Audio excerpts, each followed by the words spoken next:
tardes. Muchas gracias por la invitación, José Chu, Rafa, a todo el público. Y bueno, como tengo que dar la enhorabuena a los ponentes, me alegra haber podido contar con dos intervenciones que en buena medida pues a mí ya me han preparado también, ¿no? Perdón que me tome aposento para verme por la ventana. Bien, bueno, pues decía, si es que no estoy acostumbrada yo a estas cosas, que está fenomenal, ¿no? Me gusta ver a la gente, también como ha hecho Víctor, saludo a los internautas. Este término nunca se suele utilizar, ¿no? Antes de empezar una conferencia. Bueno, pues como ellos también, como mis compañeros de mesa también, cuando yo puse el título, pues digamos que fue un título eufónico, sonaba bien, 3 términos, ¿verdad? Siempre la Trinidad en filosofía parece que da más juego que si dices 2 términos. Y me di cuenta, en cuanto me puse a prepararlo, que metáforas, mitos y analogías no recogen términos de la misma escala. Digamos que podríamos entender que serían maneras de hablar, las metáforas y las analogías, aunque propiamente incluso la metáfora es un tipo de analogía, con lo cual, bueno, el hecho de que cada uno de estos términos no represente un objeto de la misma escala tampoco importa. En cualquier caso, yo tampoco podría, como ha dicho muy bien Víctor, tampoco podría hablar en abstracto de estas figuras retóricas, es que hablásemos de literatura o de estos recursos lingüísticos, porque no soy ninguna experta, desde luego, y si uno se pone a apenas visitar alguna clasificación de analogías, tipos, etcétera, son variadísimas y no tiene sentido.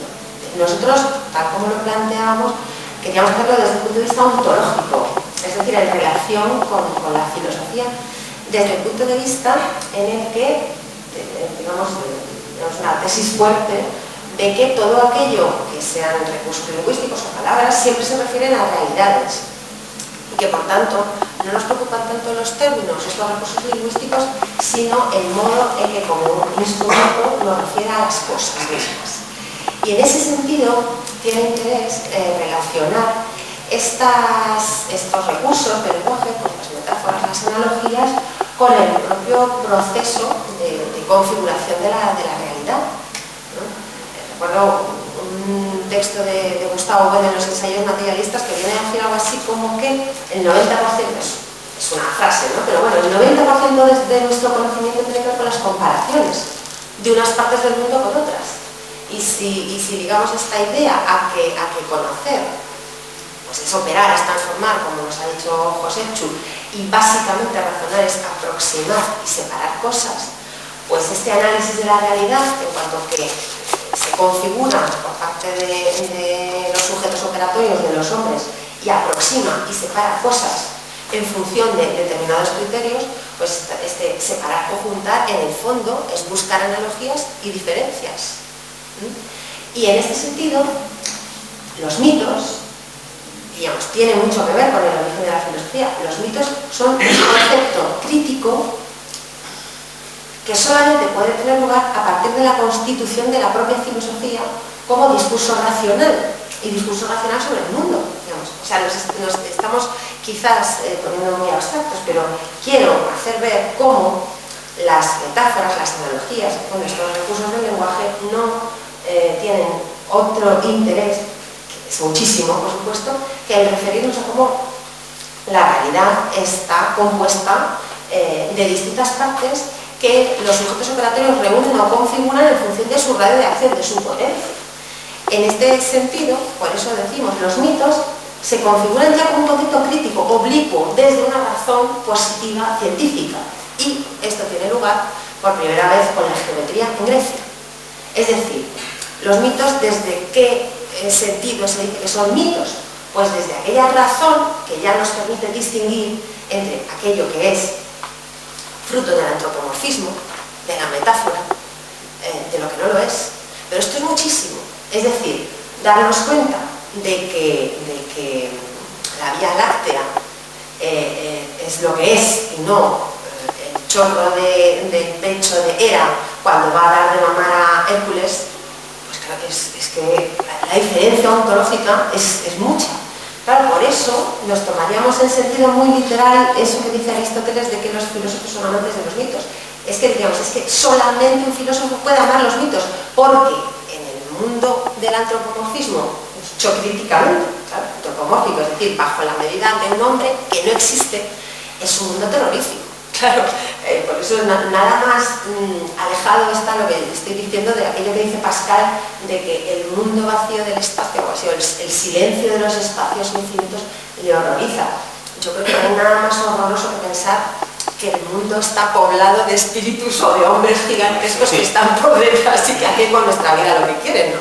Que fuesen los dioses ónticos de los griegos, ónticos frente a ontológicos, ¿no? Que sería el dios del cristianismo. Nada más terrorífico que pensar que hay un ojo que te está mirando y que sabe todo lo que haces, ¿no? En ese sentido, los mitos han jugado y siguen jugando mucho papel en la configuración de la realidad. Casi podríamos decir que ese lugar común según el cual se dice que la filosofía comenzó con la crítica de los mitos, si se entiende en el siglo VI a.C., es un error, porque ese proceso es constante.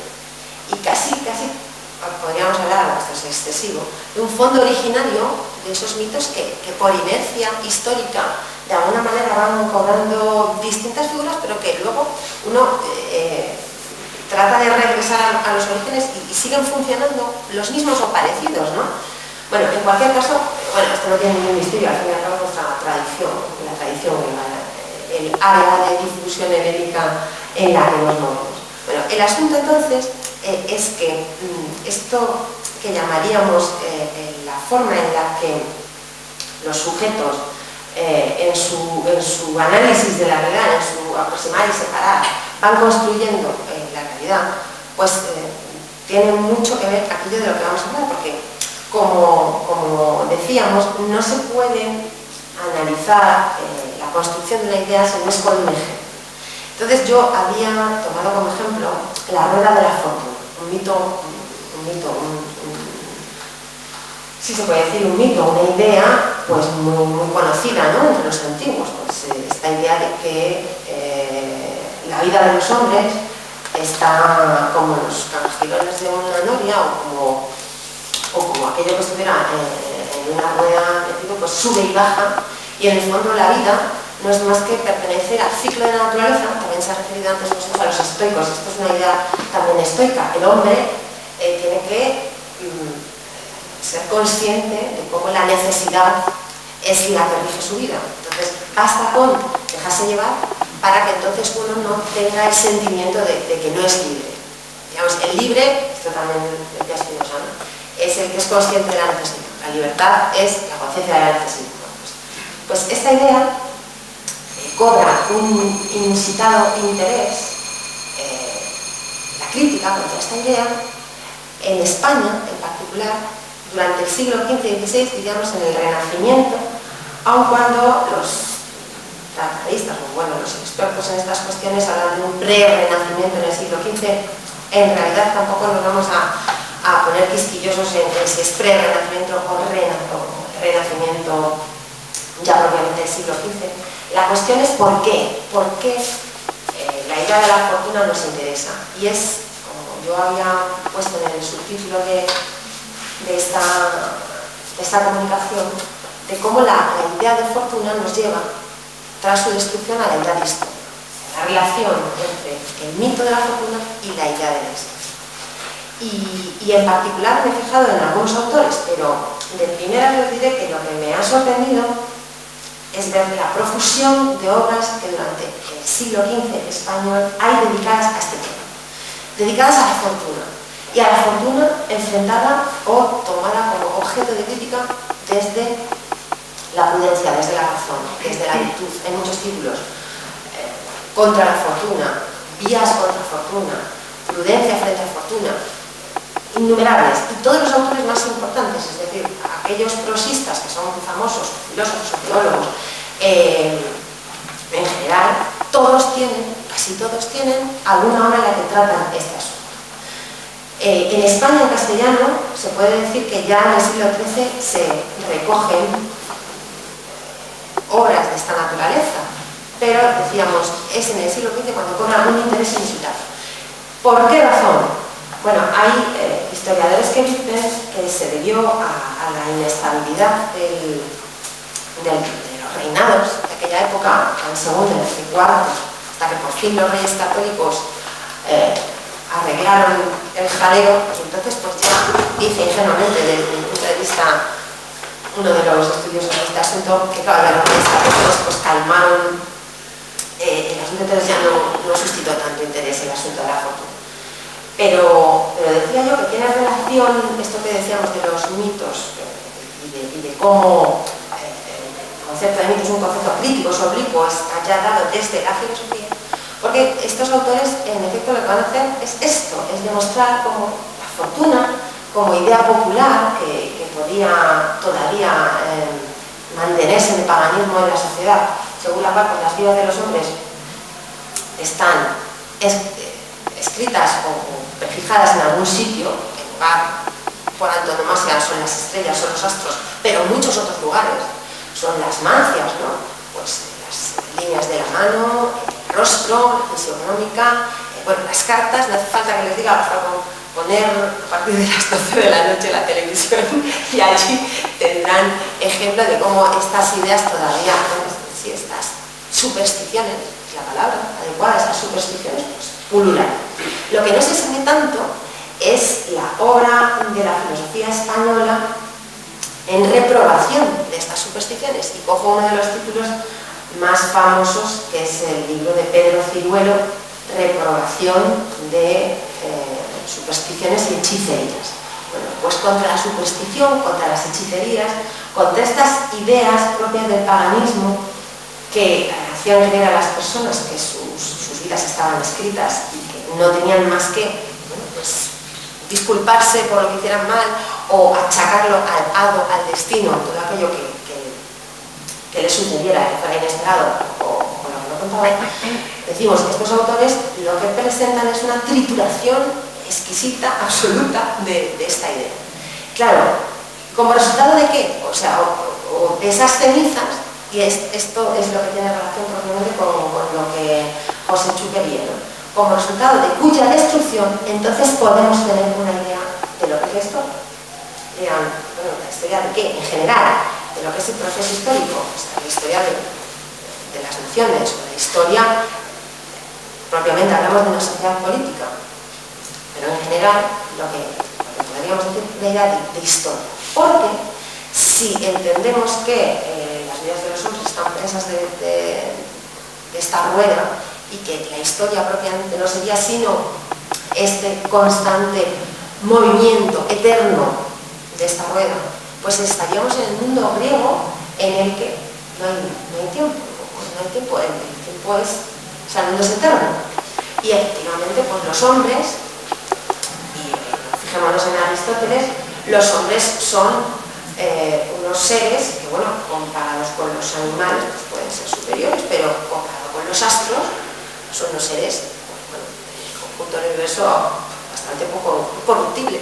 Es decir, que si nos fijamos en el cosmos aristotélico, que más pregnancia tendrá, que durante milenios, se puede decir, nos dé la idea de lo que es el universo hasta propiamente la revolución copernicana, pues diremos que el hombre forma parte de un mundo corruptible que frente a los astros, que es un mundo eterno, pues funciona precisamente dentro de una esfera que a su vez está dentro de otras esferas hasta la última, que es la de las estrellas fijas, y los movimientos de los astros, mejor dicho, de los astros de las esferas, que es lo que comunicaba con la comunicación de los movimientos de unas esferas con otras, que es lo que explicaba la naturaleza. El asunto entonces es que vemos cómo estos autores están tratando de derribar este mito pagano y que lo hacen desde lo que entenderíamos la racionalidad, desde nuestro punto de vista terciogenérica, desde las ideas, desde la razón. Pero claro, no lo llamaban así, le llamaban providencia, hablaban de Dios. Esto es lo que no nos debe hacer confundirnos y pensar Bueno, pues estos autores realmente pues decían que el destino no estaba escrito en las estrellas, que el destino no estaba escrito en las líneas de la mano, que no estaba escrito en el rostro, pero al final está escrito en la mente divina. Bueno, pues para ese viaje total, no es lo mismo. No es lo mismo, porque el que solo Dios sepa lo que va a pasar, quiere decir que nadie lo puede saber. Y eso puede llegar incluso a que las autoridades tomen cartas en el asunto, nunca mejor dicho, impidan, prohíban el que pues, los nigromantes se ganen la vida con esto, o que las personas consultaran a los magos para producir hechizos de amor, es decir, era un asunto serio. Realmente nosotros nos vamos a fijar en Juan de Mena, que escribe El laberinto de Fortuna. Es un poema, pero tiene una importancia como obra,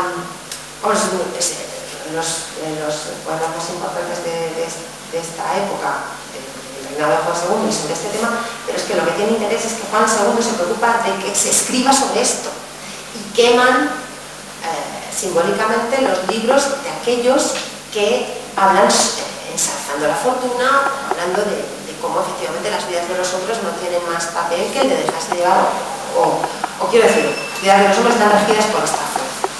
El asunto entonces es darnos cuenta cómo, para que se pueda entender la historia en general, lo que llamamos nosotros la historia fenoménica, digo nosotros el materialismo filosófico, pero podríamos decirlo que todo el mundo entiende por la historia que cuenta que este rey hizo esto y lo otro de más allá, esa sucesión de eventos, de hazañas, serían las hazañas de los héroes, de los soldados o las guerras, etc. Esto que es la historia, necesita de unos términos físicos que serían que llamaban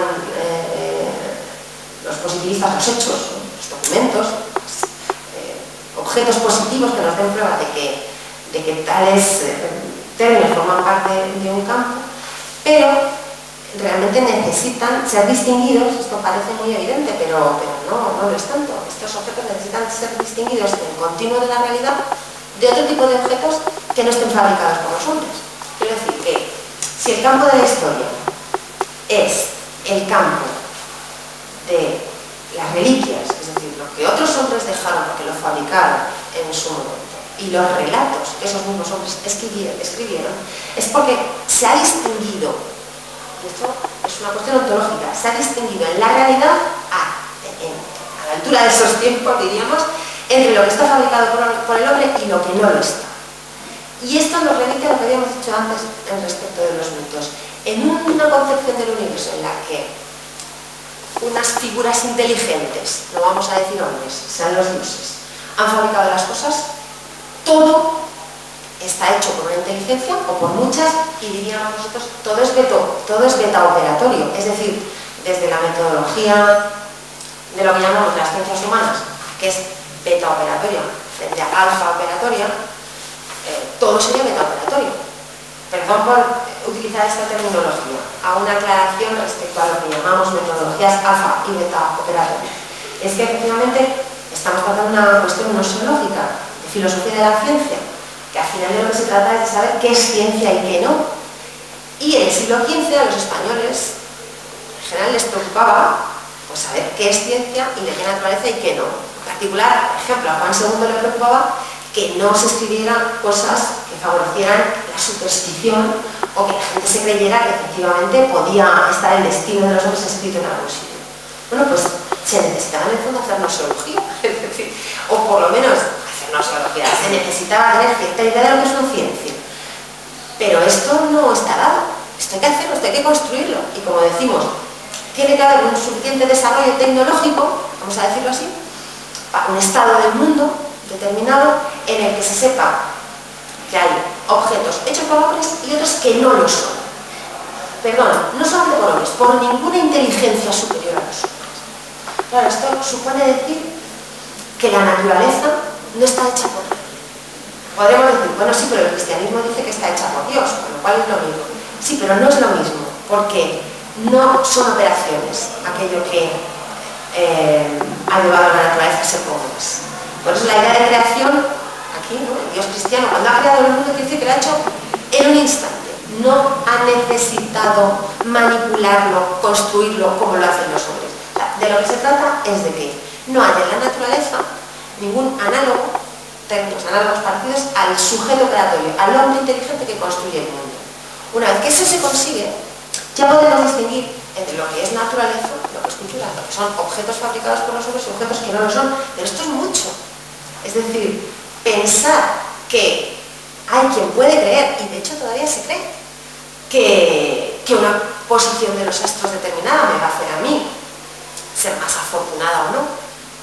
Pues, ¿qué es esto? Sino en el fondo pensar que está relacionada mi vida con entes que no tienen absolutamente nada que ver. Bueno, pues esa conexión, digamos nosotros, sinalógica, de contacto, que sí que tenga que ver mi vida, o que mi vida esté guiada por los astros o por los movimientos de los otros, en el fondo es una consideración de la naturaleza en la que no hay distinción entre el plano alfa y beta operatorio, entre aquello que es humano y que es no humano, o fabricado por el hombre o no fabricado por el hombre. La cuestión es que, por eso, cuando decimos que esto tiene lugar en el siglo XV, ¿por qué en el siglo XV? Bueno, nos parece muy chusco, demasiado grosero, decir que es que, claro, el reinado de Juan II fue muy accidentado. No, es que realmente el desarrollo de las ideas del cristianismo habían llegado a una situación en la cual la idea de hombre se estaba constituyendo, es decir, lo que son los hombres, lo que significa ser la criatura privilegiada del universo en la cual Dios había decidido encarnarse y que por tanto merece una dignidad. En un mundo como el nuestro, seguramente que si hablamos de esto en relación con Dios, el ateo podrá decir eso es falso, pero a lo que no renunciaremos tan fácilmente es a esta idea de la dignidad del hombre. Bueno, pues esta idea, los derechos humanos, claro, nunca mejor dicho, ¿no? Estamos en un tiempo en el que los derechos humanos se consideran la ley suprema. Bueno, pues esto viene de ahí, es lo mismo. Es decir, no se puede hablar de los hombres, en general, o del hombre, si no es desde el punto de vista de Dios. Y si quieren, eliminamos la palabra Dios, si no es desde fuera del cosmos, si no es desde un lugar desde el cual el mundo se ha visto como un todo y los hombres en él como ordenándolo o no, porque si hablábamos del mundo griego, los hombres no lo ordenaban, bastante tenían con ocupar un lugar medio entre los animales y los astros, seres mucho más superiores puesto que eran eternos. Pero la cuestión es esta, la de introducir criterios que nos permitan distinguir entre lo que es operatorio y lo que no lo es, para poder saber qué está fabricado por el hombre y qué no, y en concreto en la historia, por hombres que ya no están, que están fallecidos, pero cuyas reliquias, es decir, cuyos objetos fabricados están en nuestro presente. Por eso decimos que la historia no es la ciencia del pasado, es una ciencia de cosas presentes, pero de cosas que son aquellas que hombres ya fallecidos nos han dejado. Sean estas objetos fabricados en el sentido más prosaico o sus propios escritos. Claro, sí que es cierto que la escritura será un criterio no relevante, sino definitivo, crítico de la propia constitución de la historia, porque había dos órdenes de reliquias. Claro, no es lo mismo un cacharro, un plato, un templo, incluso, que podríamos decir, pues se nota que es una reliquia porque está abandonado. Bueno, eso no es un criterio, porque podemos seguir usando objetos que son fabricados por hombres del pasado y sigue siendo igualmente históricos, o se podrían reconocer igualmente como objetos del campo de la historia. Lo que marca esta distinción entre el tiempo en el que hay escritura o no hay escritura es porque nos permite desprendernos de una característica de la situación en la que el hombre vive en el presente, como son las clases de edad y el hecho de que los viejos relaten a los jóvenes su propia vida. El asunto es que una vez que hay escritura, podremos desprendernos de esa superioridad que los viejos tienen sobre los jóvenes y poder tenernos que decir o tenernos algo que contar por encima de las generaciones o por encima de los presentes los hombres del pasado. Propiamente, cuando hay escritura, puede empezar a haber historia, porque nosotros podemos tener esos relatos como hablándonos a nosotros mismos. Esa posición crítica, digamos, nos hace levantarnos sobre la inmediatez del presente, en el cual si solamente tuviéramos noticia de lo que nos cuentan nuestros abuelos, pues viviríamos en un estado de salvajismo. Esto es salvajismo o barbarie, ¿no? Esto es propiamente la barbarie. Una estructura social en la cual no hay más referencia respecto de lo que es la realidad que lo que nos cuentan los mayores. Bueno, pues decimos, en esta época en la que encontramos esa profusión, ya digo, notabilísima, de escritos contra la fortuna, hay una clasificación de autores que toman posición respecto particularmente estos tres términos: hado, fortuna y providencia. Yo les decía, el punto de vista cristiano, el que otorga al hombre el puesto que el cristianismo propiamente le otorga, que es el de ser una criatura espiritual en comunión total con la divinidad y por tanto por encima de cualquier otra criatura del mundo, pues digo, este puesto está al mismo tiempo reconocido por los autores de la época, pero hay otros que sin acogerse a la superstición sí que tienen cierta idea de lo que pueden ser las fuerzas de la naturaleza que están por encima del hombre, ¿no? Que serían aquellos que no niegan la existencia del hado o la fortuna. Ahora explicamos los distintos conceptos. Lo que a mí me ha resultado muy interesante es darme cuenta de que hay una fluctuación entre los defensores del hado, la fortuna o la lucha contra ellos, defendiéndose desde la providencia, incluso cristianamente afirmando la existencia del hado, muy parecida, casi semejante a la propia metodología de las ciencias humanas, como por otra parte no es tan extraño, puesto que Gustavo Bueno tiene un estudio muy bonito sobre la polémica de Auxilis, la polémica sobre la libertad humana, precisamente de Báñez y Molina, ya en el siglo XVI. Nosotros estamos hablando del siglo XV y sobre todo referencias literarias, pero igualmente filosóficas y teológicas. Digo, un estudio de Gustavo Bueno que ya puso de manifiesto cómo las distintas posiciones respecto a el debate entre la libertad humana y la presciencia divina, el propio conocimiento que tiene Dios de lo que le va a suceder a los hombres, permitía una clasificación de las posturas acogidas a lo que nosotros entenderíamos distintas metodologías o estados de las ciencias.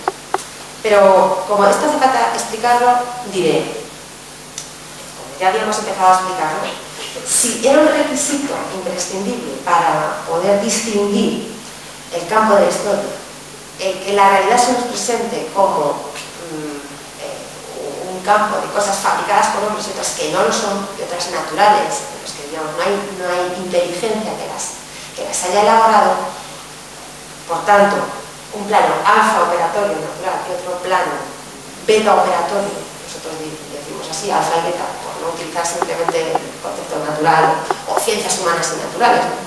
Pues estas distintas metodologías, en el fondo, estaban ejercitadas por estos autores en cuanto a que trataban de limpiar, decirlo así, las operaciones dentro de campos en donde no había operaciones, por decirlo así, o la inteligencia, como estamos tratando de decir, ¿no? Que se limpie el cielo de inteligencias separadas, que se limpie de ángeles, que se limpie de todo Dios para que el hombre pueda tener el lugar que verdaderamente le pertenece, ¿no? La dignidad humana, en comunión con Dios y con ningún otro ser inteligente más en el mundo. Bueno, pues esto es lo que hacen estos autores al tratar de derribar el mito de la fortuna, explicar qué papel tiene la astrología, si existe, si es una ciencia, si no lo es, y todas estas cuestiones. Y nos encontramos con que habrá defensores de una astrología cristiana, por ejemplo, Pedro Ciruelo, como es el que hemos antes citado, ¿no? Reprobación de supersticiones y hechicerías. ¿Por qué? Porque dirían, hombre, sí que es verdad que los astros influyen en nuestra vida. Y además, Pico de la Mirándola es otro de los renacentistas italianos que tiene esta postura. Sí, claro, los astros nos comunican calor y movimiento. Es suficiente. decir, ¿voy mal de tiempo? ¿2 o 3 minutos? Digamos, hombre, si hace sol, es verdad que estamos más contentos. ¿Cómo vamos a decir que no hay hado, que no hay influencia de lo natural en el mundo de los hombres? Pues claro que lo hay. De manera que había autores cristianos que defendían la existencia del hado. Y es aquello a lo que nosotros denominaríamos, y así estaría ejercitado, el estado de las metodologías operatorias en su estado de cientificidad natural alfa 1. Es decir, la astronomía, que es como nosotros le llamamos, es una ciencia que trata de las relaciones entre determinados términos, como son los astros, y que no tiene absolutamente nada que ver con las operaciones humanas. Se han neutralizado las operaciones del científico sujeto que ve los astros y demás, le llevan a establecer relaciones entre esos términos, pero una vez que esas relaciones se han establecido, el sujeto, las operaciones quedan neutralizadas, se constituyen las verbales. Pues bien, estos autores, sin hacerlo tan limpiamente, como nosotros hoy en día podemos analizarlo con los recursos de la teoría de cierre categorial, era lo que se estaba produciendo cuando se trataba de distinguir qué poder alcanza al hombre o hasta qué punto las operaciones entran en determinados campos. Pero vamos, para hacer la tabla completa, aquello que llamamos la fortuna y que concita el título de numerosísimas obras que no tiene sentido aquí citar, se preguntaban, claro, si la fortuna tiene algún papel en la vida. El que era providencialista radical decía, no, nada, solamente el necio, solamente el hombre imprudente es el que echa mano de la fortuna, o el que necesita de la fortuna, o el que reconoce la fortuna.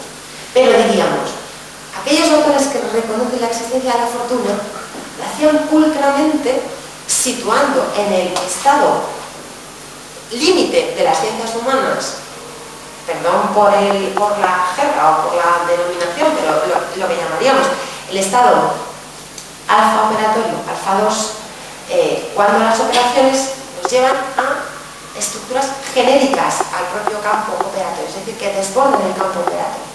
¿Qué quiere decir esto? Fuera o que desbordan las operaciones inteligentes y que nos llevan a estratos anteriores. Esto es lo que decían los autores con el ejemplo de el hombre que va al mercado y se encuentra con su deudor. Pues mira por dónde, por casualidad, me tiene que pagar. Entonces, claro, la fortuna puede decirse que existe. El que decía, no existe la fortuna. Hombre, ¿no vas a tú admitir que no puede surgir la casualidad de que te encuentres con tu deudor y que tengan que pagar el dinero? Sí, claro que existe, pero no hay ciencia de ello. Este es el asunto. No hay ciencia de ello. Dios lo sabe, por supuesto. Dios lo sabe. Pero el hombre no puede hacer ciencia de ello.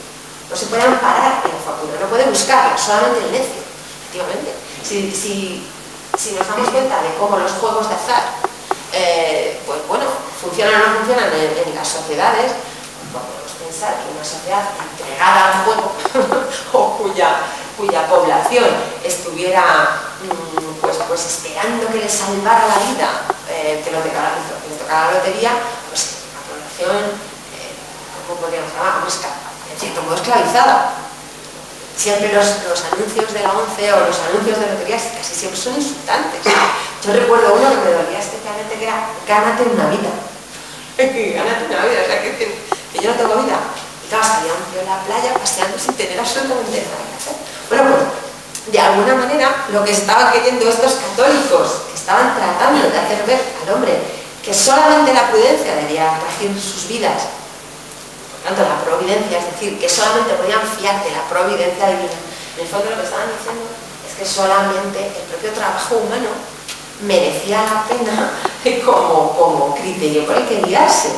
Y aquí está lo bonito del asunto, es que nosotros hemos empezado hablando de la crítica de la fortuna y hemos dicho que esta trituración venía a desembocar en una idea de historia, o que solamente tras esta trituración podría surgir la idea de historia, como ha dicho José Chu, socialmente, porque las ideas solamente pueden surgir a partir de los conceptos y en este caso distinguiendo conceptos de pseudoconceptos. Por cierto, a favor de la reprobación de supersticiones y hechicerías de Pedro Ciruelo, que habla de la astronomía como astrología cristiana. Claro, astrología cristiana, ¿qué quiere decir esto? Pues una astrología que no busca en las estrellas qué nos va a pasar, o el destino de las vidas de los hombres, sino saber si va a llover, si no va a llover, si va a haber buenas cosechas, por tanto. Y tuvo lugar, esto es una anécdota, pero yo creo que es muy significativa, va a tener lugar una conjunción en 1524, tuvo lugar una composición de astros, que fue en este momento en el que el libro de Pedro Ciruelo pues tuvo su apogeo, ¿no? Bueno, muchas obras se escribieron sobre esta composición de 1524, pero digamos que los españoles ya estaban preparados para poderse burlar, en cierto modo, de estas cosas.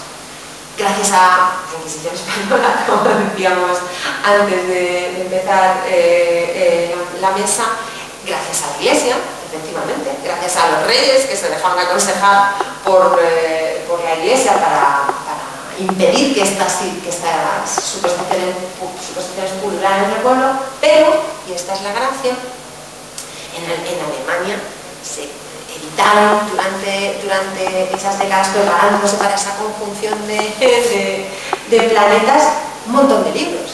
Y si uno ve a partir de la bula papal que prohibía que estos libros sobre hechicería, supersticiones y demás se publicaran, ve el decaimiento de la publicación en Italia, es muy interesante porque en Alemania sube, ¿no? Sube la venta de estos libros, en Italia baja. En España no bajó mucho, pero ahí está el catolicismo otorgando al hombre la dignidad que merece.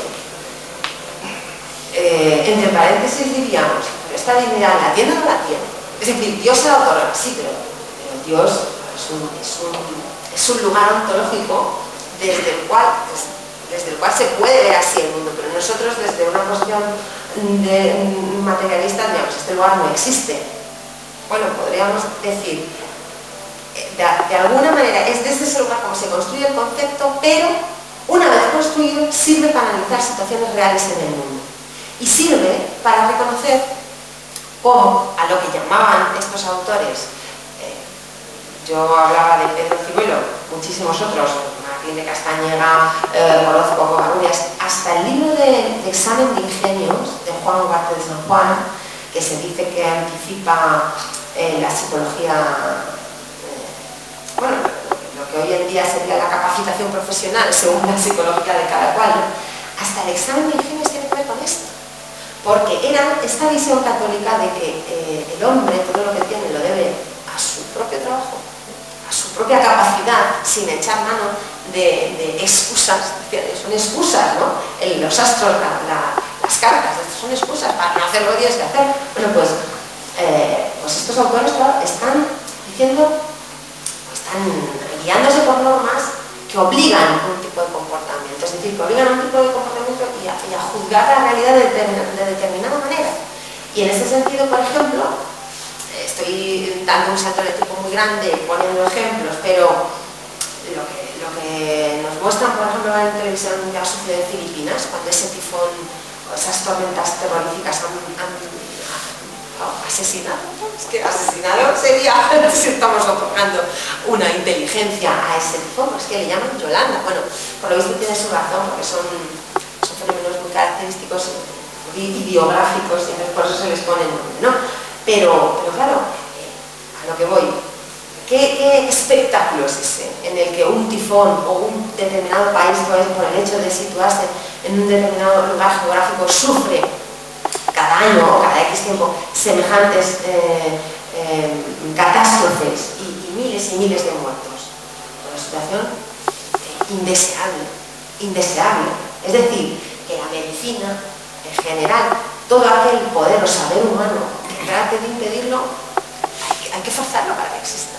Otra cosa son los límites, claro, y aquí está lo que es característico de esta idea de la dignidad humana, que estos autores están en la época triunfante de esta idea, pero una idea que pronto verá los límites, y en este sentido nosotros, límites de esta idea, la vemos en esa imposibilidad que haya una inteligencia que conmensure el mundo, que sea la propia realidad la que desde fuera sea vista por Dios. ¿Sabes? La propia realidad se encarga de ponerte muchas veces en tu sitio, nunca mejor dicho, porque no será, hablando de límites, digo, que te ponga en tu sitio y una gripe, un tifón o o un traspiés, pues te haga morirte, ¿no? Porque, bueno, no sé, termino demasiado abruptamente, me gustaría haber dicho más cosas, había traído el libro de Juan de Mena y hablar de la historia. Pero bueno, creo que una anécdota de Lenin, ¿no? Que tenía que cruzar un lago helado y pensó, mira que si en este momento me mundo y me muero aquí, estaba en la revolución de octubre inminente, tenía que acudir y estaba cruzando un lago helado, claro, si es un personaje como Lenin que hubiera muerto congelado en un lago, que se le hubiera roto a su paso, pues que sería pues, un caso claramente de infortunio, ¿no? Del hado actuando. Es decir, que desde un punto de vista racionalista, hay unos autores que negaban el hado, no es que estuvieran negando la existencia de estas fuerzas naturales, sino de que pudiera entenderse la vida del hombre como guiada o regida por estas fuerzas y que en todo caso esta vida debía ser siempre hecha contra estas fuerzas, ¿no? Entonces, desarrollo de la medicina, de todas las ciencias, es decir, todo aquello que supondría desde nuestro punto de vista el desarrollo humano, un concepto, bueno, un poco confuso, pero todo aquello que significaría también como confuso, el bienestar forma parte de haber seguido esta regla católica. Es decir, si tú te puedes librar de la peste, te libres, ¿no? No puede ser que una bacteria te mate, para eso está la medicina. Bueno, con lo que quería terminar es con esta relación entre la idea de fortuna y de historia, porque propiamente de esta segunda parte no he hablado. Para simplemente, si quieren, nombrar la obra que hubiera debido de analizar como ejemplo, pues bueno, puede estar bien el terminar con el laberinto de fortuna de Juan de Mena. El poeta, en una obra escrita rey Juan II, pero teniendo como personaje principal a Álvaro de Luna, la razón por la que este personaje condestable de Castilla, Álvaro de Luna, consultara tantas obras sobre la fortuna fue por lo accidentada de su vida, ¿no? Por haber sido el hombre de más poder en España y haber muerto en el cadalso. Y que duró dedicar obras a este personaje, bueno, hasta, no sé si hasta nuestros días, no conozco el teatro, pero vamos, obras del siglo de oro sobre la fortuna y Álvaro de Luna son muchísimas. Bueno, en cualquier caso, dice el poeta, en este poema filosófico, podríamos decir, argumenta contra la fortuna. Tus casos falaces, fortuna, cantamos, estados de gentes que giras e trocas, tus grandes discordias, tus firmezas pocas, en los que en tu rueda quejosos fallamos, fasca que al tiempo de ahora vengamos. De fechos pasados codicia mi pluma, e de los presentes facer breve suma. De fin Apolo, pues nos comenzamos. De fin Apolo, que Apolo nos haga comenzar. Y a continuación me salto medio párrafo y dice: levante la fama su voz inefable, porque los fechos que son al presente vayan de gente sabidos en gente, olvido no prive lo que es memorable. Y a continuación dice, bueno, me salta un poquito y dice: la mucha constancia de quien los más ama yace en tinieblas dormida su fama, dañada de olvido por falta de autores. Entonces, esta relación entre lo que la pluma significa para el hombre, para recoger los fechos, los hechos de los hombres, las hazañas, y que no se pierdan, contra la fortuna, que no tiene ley, que igual que estás arriba estás abajo, y de lo que has hecho, porque no queda nada. Esto, dice este autor, la pluma lo evite, que quede escrito. Y a continuación le pide a la fortuna que le diga, más o menos, ¿no? Hay cierto diálogo, le pide a la fortuna que le diga qué le va a pasar, qué futuro le espera, pues aquello al que les preocupaba a todos aquellos que van a los magos, a los echadores de cartas y demás. Y se le aparece la providencia, y claro, es una dama hermosa y tal y cual, y le lleva a la casa de la fortuna. ¿Y qué se encuentra en la casa de la fortuna? La puedo resumir en el poema. Pues 3 ruedas. Claro, 3 ruedas que son el pasado, el presente y el futuro. Solamente se mueve, solamente gira la del presente, pero las otras 2 están quietas. Tan solo por quedarnos con la paradoja, ¿qué sentido tiene plásticamente estas tres ruedas. Si el mito de la fortuna se dejaba explicar, ¿no?, gráficamente por esta idea de la rueda, de que la vida es un girar siempre, igual de una no retorno, por lo cual no hay avance, no hay cambio, no hay propiamente sucesión de acontecimientos, ¿qué sentido tiene el que haya otras dos ruedas que no se mueven? Todavía si hubiera un engranaje, pues podríamos decir es cierta figura plástica. Pues claro, podríamos decir, no casan, pero aquí la gracia es que no hay una sino que son tres ruedas. Una es el presente, que es la única que mueve, y las otras dos, pasado y futuro. Y en las del futuro, las figuras que hay humanas, porque en cada una de las ruedas, las del pasado, pues están todos los hombres del pasado, cada uno en una órbita, bueno, es muy complejo, ¿no? Los del presente, va hablando de ellos, va hablando de los... ¿Se va cortando? Va hablando de los personajes del presente, y los del futuro, pues tienen la cara blanca, porque de ellos no se puede saber, ¿no? Solamente Dios lo puede saber. Para terminar, tendríamos que decir, esta preocupación o estas supersticiones según las cuales cuyo combate se llevó a cabo de una manera tan intensa durante el siglo XV, negaban el destino, efectivamente bien negado estaba. La vida no está escrita en ningún sitio, la vida la llevamos a cabo los hombres por nuestras obras, por lo que hacemos, y digamos, está escrito en ningún sitio. Ahora bien, si hubiera que estar escrito en algún lado, y con esta gracia terminamos, está escrito el destino de los ya fallecidos, pero es la historia. Entonces, ¿nadie sabe lo que va a pasar en el futuro? Por supuesto que no, salvo el futuro perfecto de aquellas vidas que por ya estar pasadas, los historiadores sí las escriben, y entonces las conocemos y sirven como norma, y por esto es por lo que todas estas obras en el fondo empezaban a ser obras de historia, y sirven como norma no para no repetir, como se dice vulgarmente, ¿no? La historia hay que aprenderla para no repetirla, no, para repetirla, precisamente porque son instituciones, porque Julio César se fijaba en Alejandro, porque Carlos V se fijaba en los reyes católicos, es decir, porque si no existieran estas instituciones, lo que nosotros llamaríamos esa razón, esa providencia, que desde un punto de vista materialista sería la propia razón histórica, tercer género de materialidad, pues no existiría. ¿Qué podría significar la historia en este sentido como depósito de normas? Pues el mundo de las ideas que vienen a ser las verdades de la historia. Y bueno, nada más.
Y que también es el sujeto que se tiene que soltar a los demás, porque como se concibe suelto, disperso, aislado, pues entonces luego tiene que buscar formas ideológicas de juntarlo. Entonces, esas cinematologías que juntan a los individuos, o con la solidaridad o con la igualdad, pues estas cinematologías pues ya son ridículas. los derechos humanos, pues entonces ya están hechas desde un individuo que está suelto, disperso, que una vez que se le atribuyeron unos derechos naturales, pero que no tienen que ver con la sociedad, que sí defendería el catolicismo y que sí que habría que atribuirle una responsabilidad a las sociedades, porque los individuos siempre están en sociedad, ¿no? Esta sería la pregunta. ¿No es este individuo moderno el que se construye y el que se está hablando más o menos?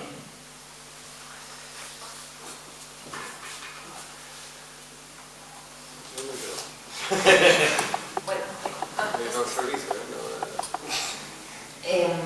a ver si te he entendido bien. Dices, si este individuo concebido de esa manera aislada, como tal individuo aislado, si se origina más allá del hombre, o porque es que me ha hecho dudar si tú situabas en la idea de hombre esta idea subjetivista del hombre o no. Sí, es la que se empieza a construir. Sí, esa es la que se empieza a construir. El caso es que, desde el punto de vista espiritualista, en cuanto que Dios crea a cada individuo, el alma nominati, ¿no? Ese espíritu es incomunicable, sí. Lo que sucede es que, desde el punto de vista católico, en la medida en que de lo que se trata es de hacer ver cómo las obras son lo que valen, y en este sentido no valdrá tanto el espíritu por sí mismo, sino por qué hazañas, y por eso la fama, ¿no? Que tiene que escribir, la pluma tiene que escribir lo que has hecho. Pues lo que has hecho normalmente era, si son poetas los que escriben, si son historiadores, pues luchar contra el moro, es decir, todo lo que son operaciones que ligan a unos individuos con otros socialmente, que son dentro de un grupo, vamos, que la perspectiva católica sería aquella que permite. Lo que pasa es que es verdad que esta idea de hombre desarrollada al modo protestante sería la que lleva al límite este subjetivismo, pero desde el mundo católico o desde la concepción católica, en cuanto que son las obras, aquello que permite salvar, y no solo la fe sin obras no vale, pues más que este individuo solipsista sería la crítica de ese individuo solipsista. O sea, quiero decir que habría que distinguir entre protestantes y católicos para ver cómo ese individuo del solipsismo procede de una concepción más bien protestante. Aunque podríamos decir, bueno, sí, pero Descartes era católico. Entonces, el sujeto... Sí, lo que sucede es que, claro, no tiene un recorrido unilineal la idea. O sea, si tuviéramos que decir, ¿la idea de los se origina esa idea? Sí, claro que sí, porque también esta idea es de donde bebe el protestantismo. Al final es el hombre en conexión con Dios y sin ningún elemento más institucional, ¿no? La Iglesia estaría sobrando, porque en cuanto que a ti Dios te ha dotado del alma y ha venido, ¿no? Te ha otorgado ese lugar en el mundo, ya no tienes que preocuparte de más. Sería más fácil que desde el punto de vista católico, en cuanto que la Iglesia es el representante de Dios, tener ese mediador es el que permite que entre Dios y el hombre haya tal cantidad, se haya desarrollado de tal manera el cuerpo de las normas que hiciera que este desarrollo subjetivista pues no se diera. No sé si te ha respondido. Sí. Perdón, es que hay una pregunta en el chat, no he visto, sino igual se va. Es que la pregunta era para los dos. Sí, perdón. ¿Hablo de aquí o de pongo? No, Casi nos oyen, a veces no nos Vale. oyen. Además ven a actuar, esto va a ser más agradable. Vale, perfecto. Bien, no, oye, que me encanta la pregunta que me has hecho y de verdad que he tomado nota, no por lo que yo te pueda responder, sino precisamente por lo fino y lo interesante de la pregunta. O sea, fíjate, desde el punto de vista de la responsabilidad penal, que es lo que yo hablaba. En el año 1789, es decir, la Revolución Francesa, naturalmente, la que cuando promulga los derechos del hombre y del ciudadano, barra inmediatamente la responsabilidad colectiva. Es decir, puesto que, bueno, claro, pasamos a ser ciudadanos, bueno, claro, cuidado, o sea, es decir, decir, sería antes, es decir, el momento en el que se destruyen los privilegios y todos pasamos a tener la misma relación, y sería, si no recuerdo mal, esto es el 14 de agosto, cuando se suprimen los privilegios. Ahí, en esta supresión de los privilegios, sería cuando desaparece la responsabilidad colectiva. Y por lo tanto, en las normas penales anteriores había responsabilidad colectiva y deja de haber responsabilidad colectiva en ese momento, en el que precisamente, como tú bien dices, se introduce de manera inmediata la idea de solidaridad. Pero fíjate, resulta que esto que sonaba tan estupendo, ¿no? de eliminar, proscribir completamente la responsabilidad colectiva, se dan cuenta enseguida de que no funciona, de que no funciona. Y les pasa me permito contar el caso de Lyon, de la ciudad de Lyon. Es decir, en el año 93, si no recuerdo mal, Lyon se revuelve contra la libertad, ¿no? Y entonces pues destruyeron Lyon y ya está. Es decir, la aniquilaron completamente.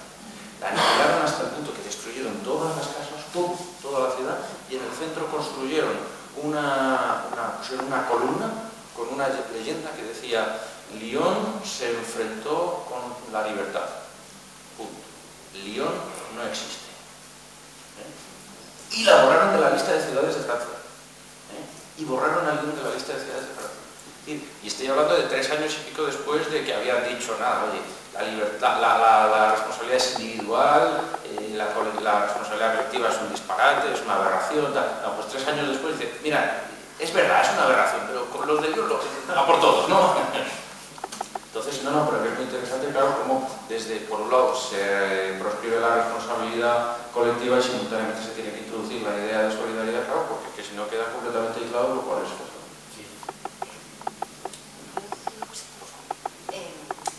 En este sentido de lo que preguntaba Luis Carlos, cuando hablamos de la historia siempre tiene un referente. Nosotros la historia de algo. Por tanto, estamos hablando, cuando yo hablo de la historia, estamos hablando también de la Constitución de España como nación histórica. Y en cuanto al imperio universal, España es una parte de la humanidad. Esta historia siempre se hace en referencia al resto de los hombres, ofreciendo un equilibrio, pero siempre desde una parte. Entonces, de alguna manera, estas obras de este poema, por ejemplo, de Juan de Mena, al que yo me refería, claramente está hablando de la nación histórica. Es decir, de los hombres pasados, cita toda la antigüedad, todos los presentes, pero citan los países. Entonces, de alguna manera te das cuenta de que el pasado, el presente y el futuro son las dimensiones de la historia, pero que se está haciendo desde una parte. En español, de determinados países y con determinados personajes que tienen capacidad para tener agencias diplomáticas o embajadas o relaciones con otros países, pero se está haciendo desde una parte. Y por eso es por lo que está muy bien el distinguir, solamente quería decir esto, ¿no? Que no se puede hablar de ser en abstracto y que si tuviéramos que decir la historia política, son las naciones históricas que en este momento, en el siglo XV, se están constituyendo. Bueno, yo voy a tratar de contestar a unas preguntas que hace Martín, no sé qué es en el chat, ¿no? Es un alumno de historia de la filosofía o Amina. Son dos preguntas que se contestan muy rápido, pues porque una es muy simple, ¿no? Que es la solidaridad mecánica, supongo que en contrapartida de lo que es la orgánica. Es fácil de distinguir, ¿no? Lo mecánico engrana perfectamente, no da problemas, lo orgánico ya es un poco más complicado, ¿no? Si quitas una rueda de un reloj es fácil cambiarla por otro. Si le quitas a uno el cerebro es difícil que funcione el mecanismo, por ejemplo, ¿no? Entonces la solidaridad orgánica es mucho más compleja, la mecánica es la de las sociedades simples y la orgánica es la de las sociedades como la nuestra. Luego también pregunta cuáles son las virtudes individuales en Platón, pues ya lo hemos dicho, igual como se ha ido y ha venido de vez en cuando, pues la sabiduría, nadie puede ser sabio por mí, nadie puede ser fuerte por mí, nadie puede controlar mis deseos, o sea, porque me aten con cadenas, pero con todo no están eliminando mis deseos, ¿no? la virtud social pues es la justicia. Por mucho que diga Platón que no es justo cuando se armonizan las partes del alma, o es justa la sociedad cuando se armonizan los estamentos de la sociedad, pues el sabio, el gobernante, pues cuando tenga delante un ignorante, pues lo castigará, porque no hay malos, lo dice Platón, lo había dicho sobre ignorantes. En el momento que sabes, en el momento que eres sabio ya no vas a hacer las cosas mal. Se supone que el sabio gobernante en la polis no es que por el hecho de gobernar ya todo esté arreglado, no, hay un castigo a los ignorantes, porque el gobernante es el juez también. O sea que hace falta un tercero. La justicia tiene mucho que ver con la sincropía, porque no puedes hacer justicia de todos con todos, son relaciones en las que se da, pues, eso, un juzgar a unos y no a otros, bueno, unas relaciones que son fundamentales, ¿no?, para entender cómo funciona una polis y cualquier otra realidad. Y luego pregunta, otra cosa que puede ser más ancha, ¿a qué se refiere cuando se habla de operaciones? Sí, eso luego te lo paso. Bueno, en parte es lo mismo, hemos hablado también de los otros, porque cuando el hombre hace ciencia, pues porque tiene que explicar cómo funciona el mundo, la ciencia no se puede hacer desde la nada. La ciencia lo que tiene que explicar son precisamente las operaciones. Las primeras operaciones que hizo el hombre es que se le puede llamar hombre, ¿no? Porque el hombre es una idea filosófica también que la ponemos nosotros para hablar de los cromañones, por ejemplo, ¿no? Los cromañones no sabían que eran hombres. Pero yo no me imagino a los cromañones haciendo cosas con el codo ni con las orejas. Las primeras herramientas que hicieron, pues las hicieron con las manos. Y todo lo que ha hecho el hombre desde el principio son operaciones, luego lo vamos a repetir a Elena, operaciones que se hacen con las manos, porque es con lo que el hombre ha transformado la naturaleza, y al transformar la naturaleza ha hecho un mundo distinto, un mundo que no es el mundo natural, un mundo que es el mundo de la cultura, llamaríamos ahora. Leibniz decía el mundo de la gracia, porque si hacemos nosotros algo, ¿por qué Dios se ha caído? La naturaleza está hecha, lo hizo Dios, y lo que no está hecho en la naturaleza es por obra de la gracia. El mundo de la naturaleza, el mundo de la gracia. Ahora decimos el mundo de la naturaleza y lo que hemos hecho nosotros es el mundo de la cultura. Bueno, la primera parte contestada, porque las operaciones son eso, con las manos, ¿no? Y de ahí luego pues surgirán las ciencias y luego la filosofía. Te lo paso. Sí, bueno, yo creo que ya ha respondido. ¿Y qué objetos fabricaron? Pues cualquiera, platos, mesas, templos, ordenaciones, claro. Yo es que pensaba que a lo mejor se refería a lo que yo había dicho, de que empieza a dibujarse la posibilidad de la edad de hombre cuando se distingue la realidad de lo que está fabricado de lo que no está, ¿no? Eso que, para que haya historia, requiere de que las reliquias se reconozcan como tales objetos fabricados por hombres. Por eso, pero es verdad que tú también has hecho... Sí, yo creo que era más... No era tan... La respuesta que tiene no creo que sea tan elaborada, vamos, sí. que creo que iba a más... Sí.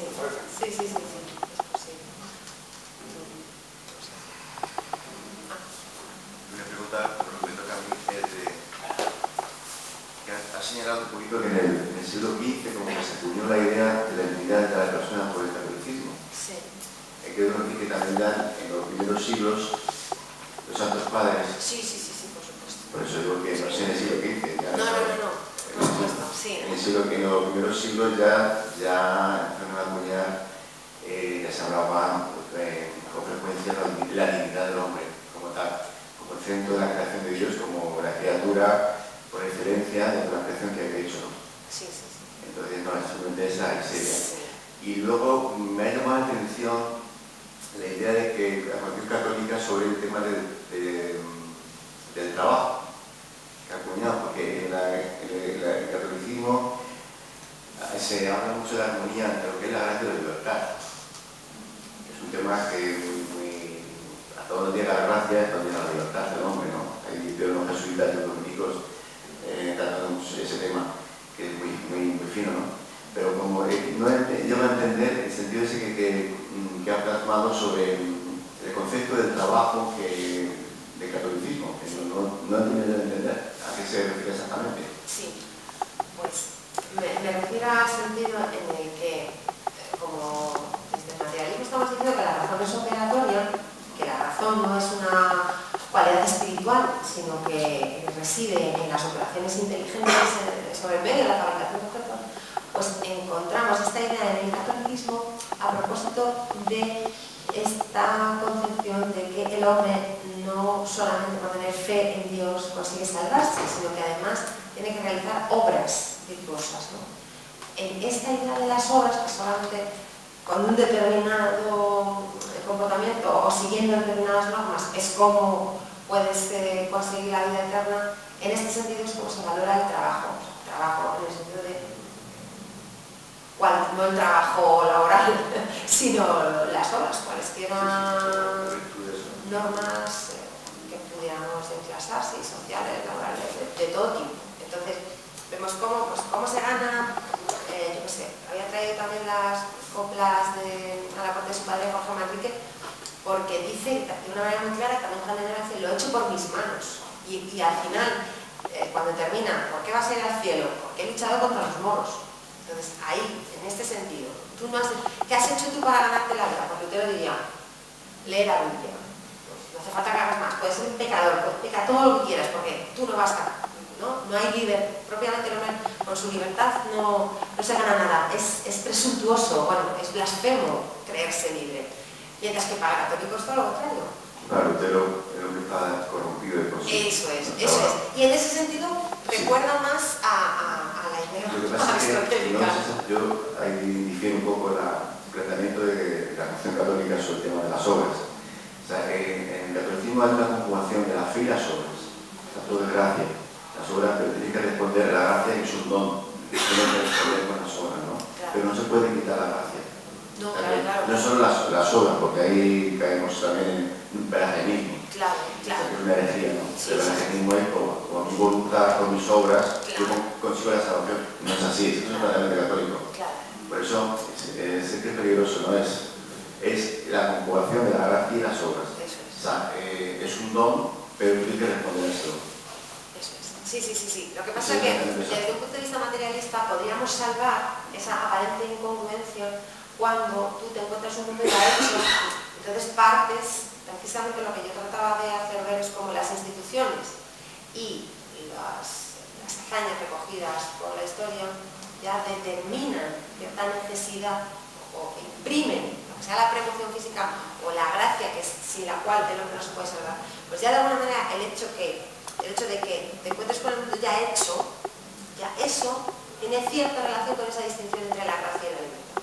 O sea, el pelagiano, digamos, no, solamente con lo que tú realices ya te salvas, no hace falta que Dios te otorgue ese estado de gracia.